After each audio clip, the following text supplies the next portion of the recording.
evil people who took others and held them captive, people who faked their own deaths in order to escape, and a man who somehow forgot his own life and even his own family. This list has some of the most insane stories I've ever heard, so let's dive right in. Starting off today, we are talking about Omar bin Omran. This is the most recent story that just broke this week, and it is absolutely crazy. Nearly 3 decades ago, Omar vanished while on his way to vocational school in Algeria. His family feared the worst, believing that he had fallen victim to the civil war's violence. However, the shocking truth was much closer to home. Just 300 feet away, actually.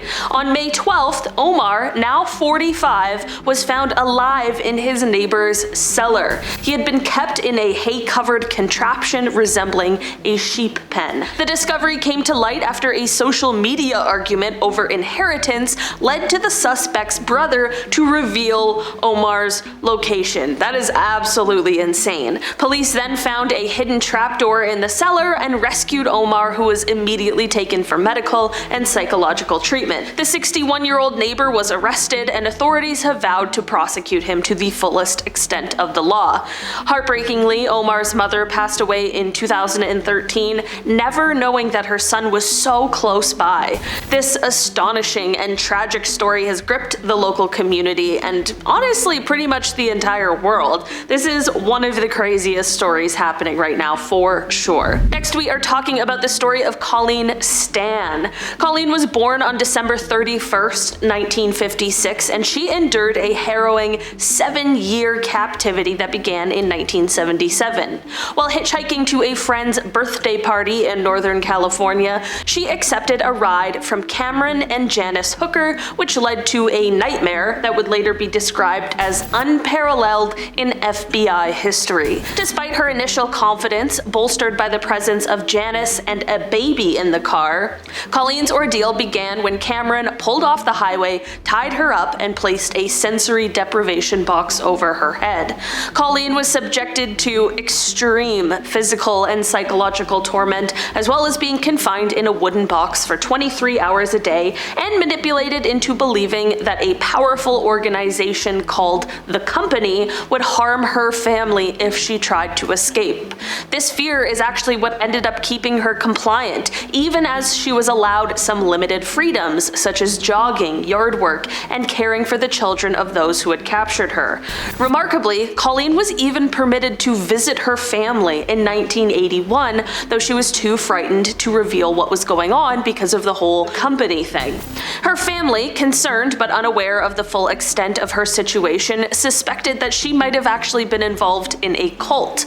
Eventually, Janice, grappling with her own history of troubles and manipulation, revealed the truth to Colleen, assuring her that the Company did not exist. This revelation led Colleen to escape in August of 1984, though she continued to maintain contact with Cameron at Janice's request, hoping that he might reform. In 1985, Cameron was tried and convicted on multiple charges, receiving a 104-year prison sentence. His parole requests have been consistently denied, and he remains incarcerated. Colleen Stan, who has since changed her last name, pursued an accounting degree, and worked to rebuild her life, including volunteering to help other women. Janice, who testified against Cameron in court in exchange for immunity, also sought to move on, apparently becoming a mental health professional. Despite their shared traumatic past, the two women do not maintain contact, which, fair enough. The lady literally kidnapped her, I don't know, and then got off scot-free. I feel like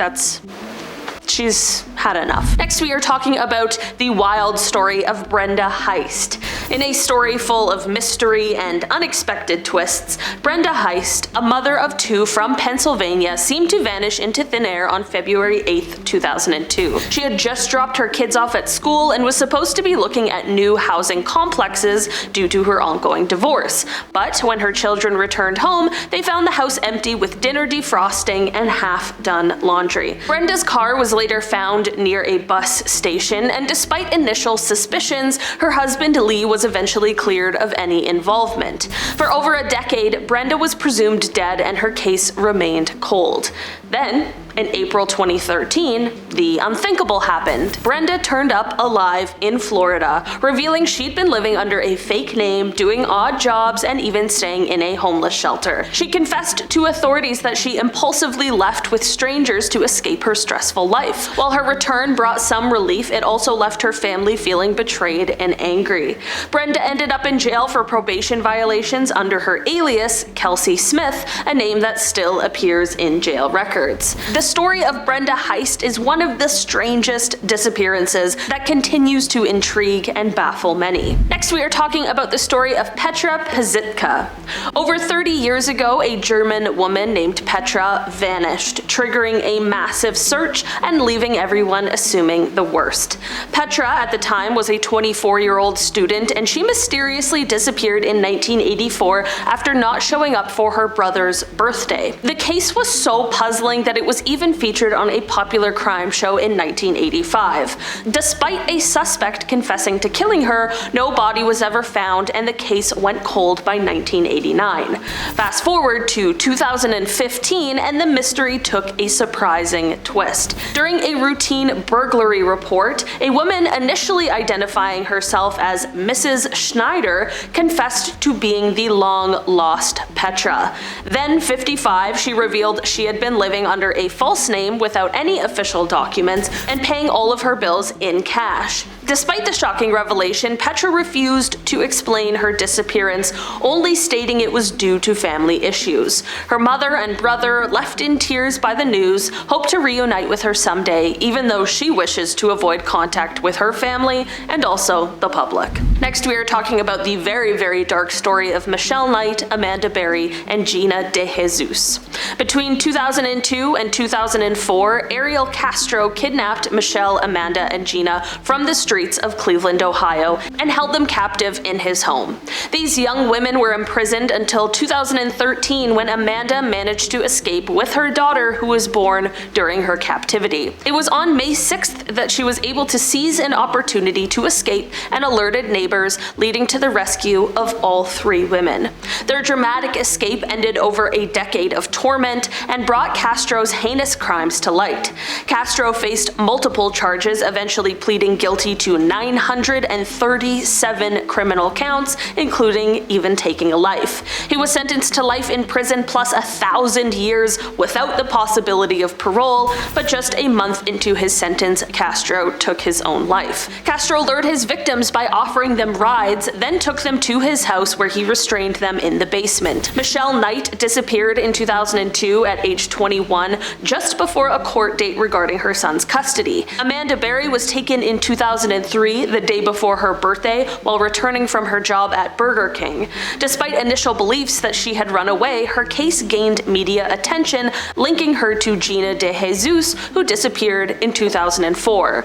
Gina was a friend of Castro's daughter and was last seen at a payphone near her school. In captivity, the women endured horrific conditions, and it was truly a miracle brought on by Amanda's quick thinking and bravery. Next, we are talking about the story of Lawrence Joseph Bader. On May 15, 1957, Larry Bader, a cookware salesman from Akron, Ohio, kissed his wife Mary Lou goodbye and set off for a fishing trip on Lake Erie. The next day, his boat was found damaged and missing an oar after a storm, but Bader was nowhere to be seen.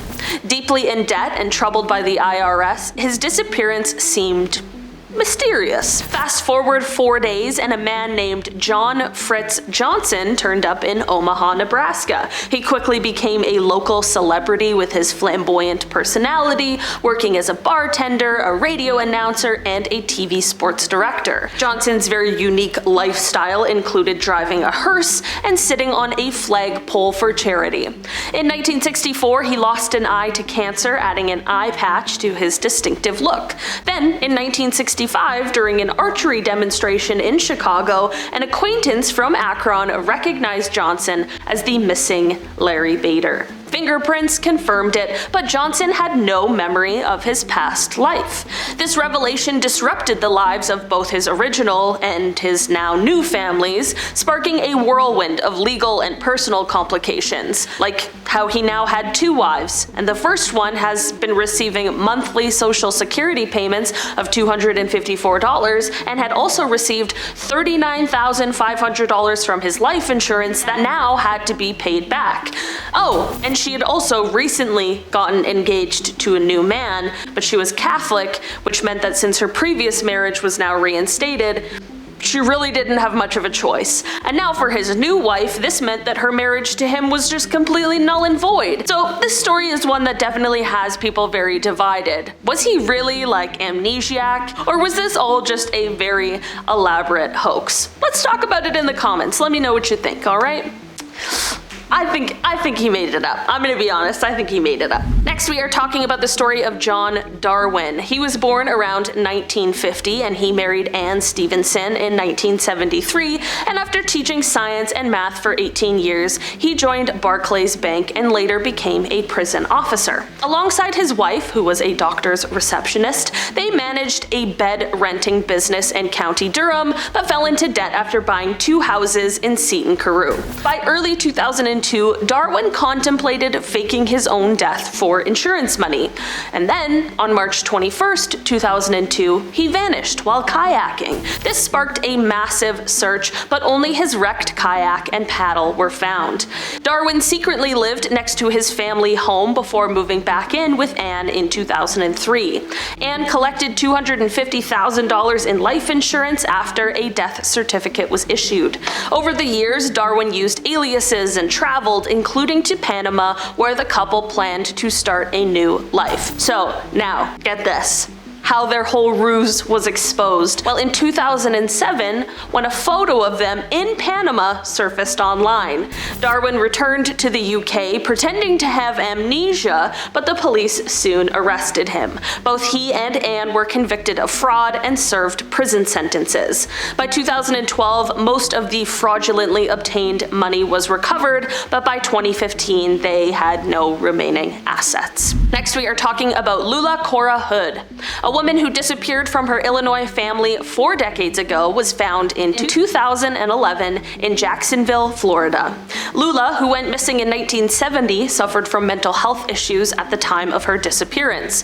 Her daughter Grace recounted that she simply left one day and just never returned.